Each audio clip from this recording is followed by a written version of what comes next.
When I was a kid, by playing piano, I have noticed that my left hand is, of course, obviously weaker than my right hand because I'm right-handed, and it gets tired quicker, not as fast, not as strong. And of course, I was quite disappointed by the fact, and I was reacting the same way many people react. Actually, I was very much disappointed and irritated, and I was trying to kind of punish the left hand, practicing even harder, like that, which is, of course, the worst thing you might do, because I was lucky not to run into health issues at that point, but I know many people who did actually. That's why just a small reminder: never practice through fatigue, through pain, and always respect your body. Remember that you got just one body, one pair of hands, and of course punishing your hands because they don't meet your expectations is, of course, the worst thing to do. That's why never practice through fatigue. And what I would suggest you to do is to concentrate instead on developing dexterity and speed rather than strength.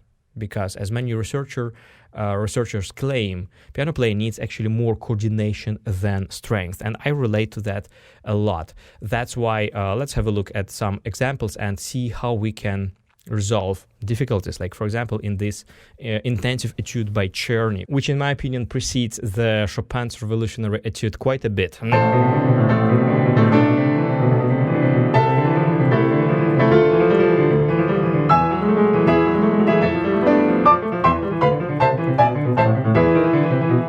I have to say that just a few minutes ago, before recording this video, I have decided to use this etude as an example because it features the left hand, but actually I have never played it. So when I have started to read it, actually I got stuck quite a few times, especially here. It's a very uncomfortable spot actually, and I was not able to play it instantly perfectly. And the reason why I can play it now, just after a few minutes of practicing, is because I have consciously coordinated my motions. So let's have a look what I did here. Like for example, we have this passage which requires you to quickly change position and throw your second finger over and back. So what I did, basically, I have controlled that I don't gain tension while flipping over other fingers when I hit the thumb. So that motion, you see, it happens while hitting the thumb. And my second finger have to learn the distance, that it's exactly 1/3 up. So it lands on A already very quickly, not further, not before, but precisely 1/3. So this distance, your hand kind of have to memorize it. And of course you have to avoid any tension, like while moving over, yeah, so boom. So that motion while you hit the thumb should be very light, very quick, and no tension in the hand, in the other fingers while you flip them over. And then as soon as you move back to the thumb, you open your hand palm again. Yeah, so this coordination is drastically important here. So I learned it like this a few times, so my hand would learn distances and be able to release whenever I switch position between these distances. 1/3 up, 1/9 down. So this distance and this distance, and then you just replicate that thing.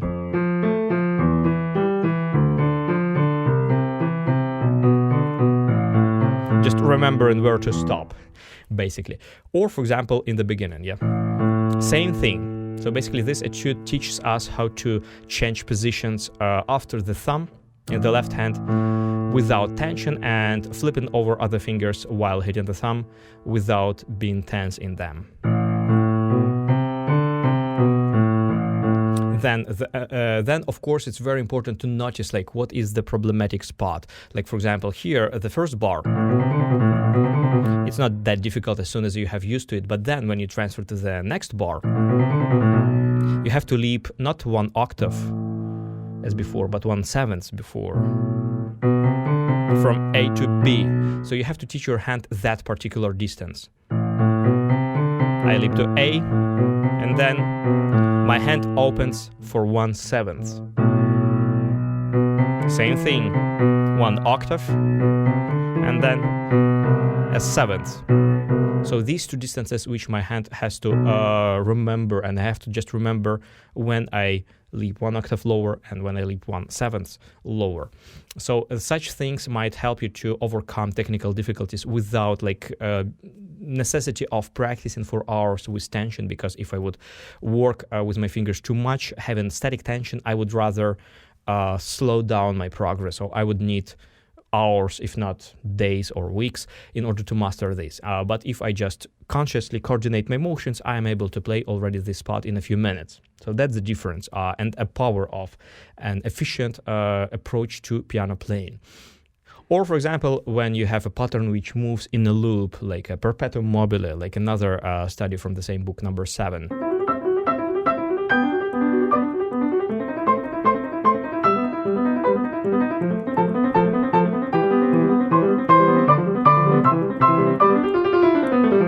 You might notice that my left hand does the same motion for each pattern. This motion is very tiny, but nevertheless, I have consciously implemented it in order to be able to play it without practicing. For that motion, I use motion out for fingers 5 and 1. So these two fingers, they play like rather on a pulling motion. And my middle fingers, 2 and 3, they play in the keyboard. So after all, I have out, in, out, out, in.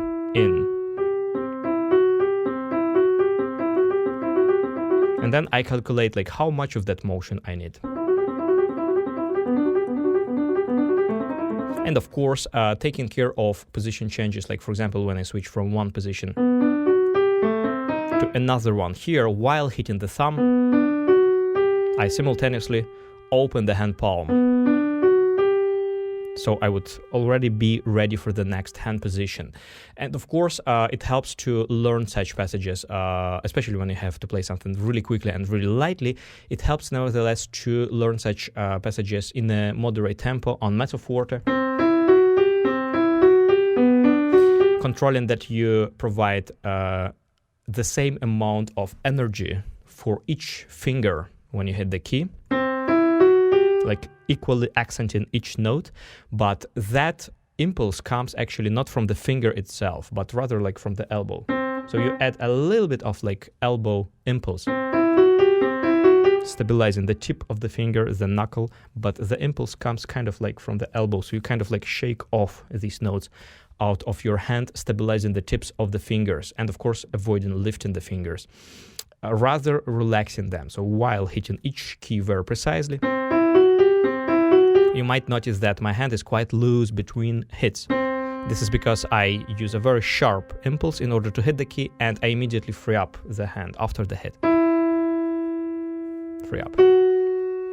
See, so there is a very short, like stingy motion in the key, and then I relax the hand. And if you learn like that, these passages in a moderate tempo, coordinating your motions like that, then of course, just after a few days, you will be very comfortable with this material.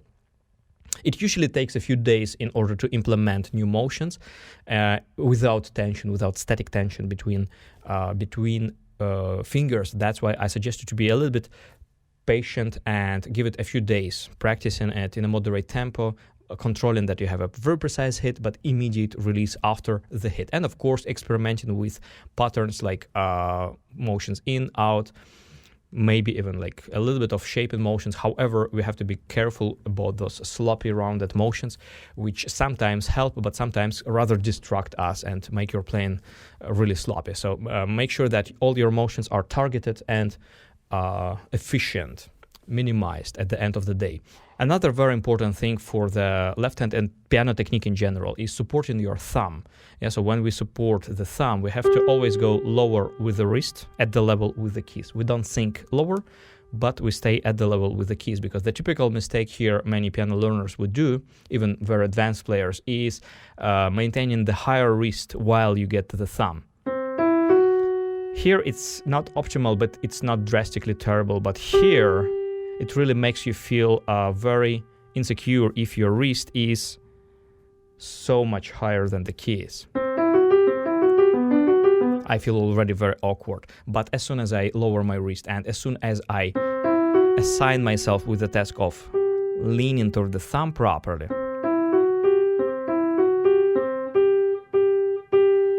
So I feel how my muscle here works at the rib of the hand palm, and I feel support in the wrist here.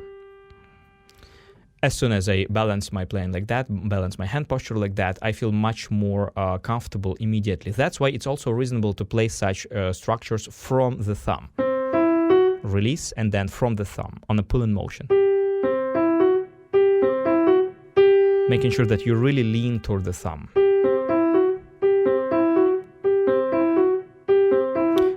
This is valid also for other pieces, like for example in this Beethoven Sonata.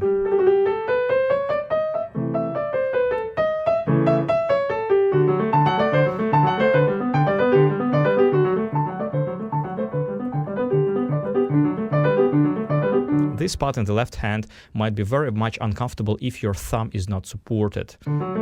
If you have a higher wrist, a weird posture of the thumb, then of course it's a very challenging task to play this evenly, that accompaniment. But if you would learn it from the thumb, like that.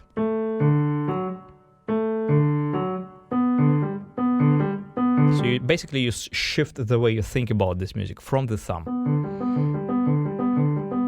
Making sure that you of course you don't accent that note, but you lean towards it a little bit, providing a good support in the wrist for the thumb. And you immediately see that I have a very gentle rounded motion in my wrist. And then you can avoid accents, because the most typical thing which happens here is this one, which destroys your performance quite a bit. If you play scales, for example, of course, in order to be in sync, in order to make sure that your hands play together, you must follow the weaker hand. So in my case, for example, it's the left hand. And this is so much reasonable. Yeah? This is the same thing people do when they hike mountains. They should follow the tempo of the weakest participant.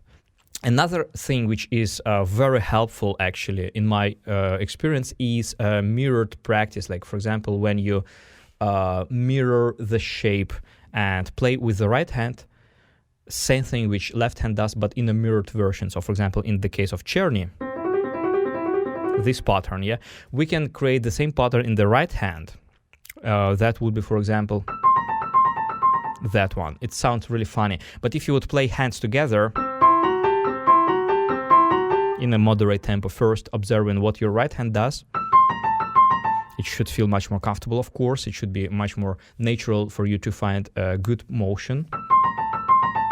And then you add the left hand, making sure that the left hand replicates what your right hand does.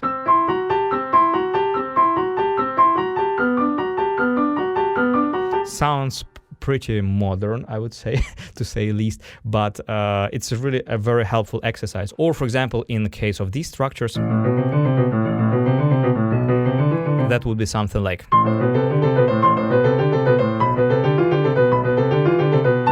And this is a very effective way to let your weaker hand to learn from your stronger hand. In the description to this video, I will mention a few studies for the left hand which might help you to improve its dexterity, and please write in comments your favorite exercises or etudes for the left hand to share with me and with other learners on this channel. Have fun playing piano, and see you next time.